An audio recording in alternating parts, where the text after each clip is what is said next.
Hello, I'm Prasad Michael. It's Wednesday, March 18th, and this is the Daily Fact Sheet. We bring you the highlights of the hottest news of the day.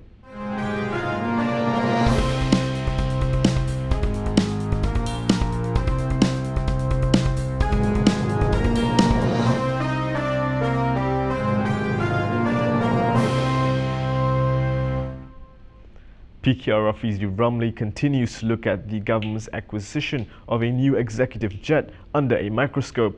Today, he asked Prime Minister Najib Abdul Razak to clarify whether his wife, Rosmah, was in the United States last December to oversee upgrading works for the new Airbus ACJ320. Rafizi pointed out that the government's current executive jet had stopped over in Indianapolis for 6 days after the Prime Minister had returned to Malaysia earlier to tend to the national floods disaster.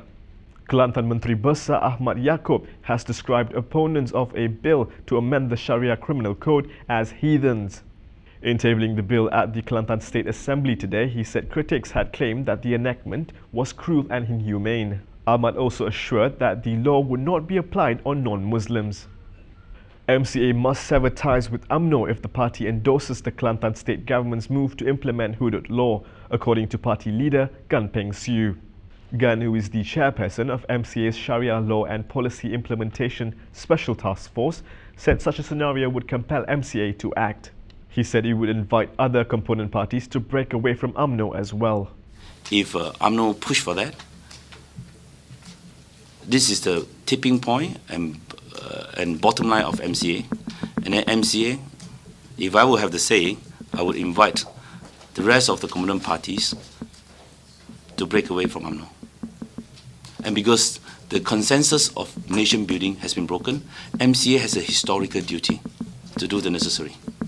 Deputy Finance Minister Ahmad Mazlan has denied that proceeds from the goods and services tax will be used to pay the government's debts. The tax collection, he said, would be returned to the people for their own benefit. With that, we take a look at some international headlines. Indonesian search and rescue teams are ending the hunt for victims from last year's AirAsia plane crash, an official said, with 56 people still unaccounted for. Flight QZ8501 went down in stormy weather during what was supposed to be a short trip from the Indonesian city of Surabaya to Singapore on December 28th. Killing all 162 people on board. Israeli Prime Minister Benjamin Netanyahu claimed victory in elections as exit polls put him neck and neck with centre-left rivals after a late fight back in his bid for a third straight term. The result of the vote is likely to have implications for the prospects of new Middle East peace talks and Israel's troubled relations with its US ally. And with that, we end our fact sheet. For more in-depth videos, visit Kinitv.com. I'm Prasad Michael. Thanks for watching.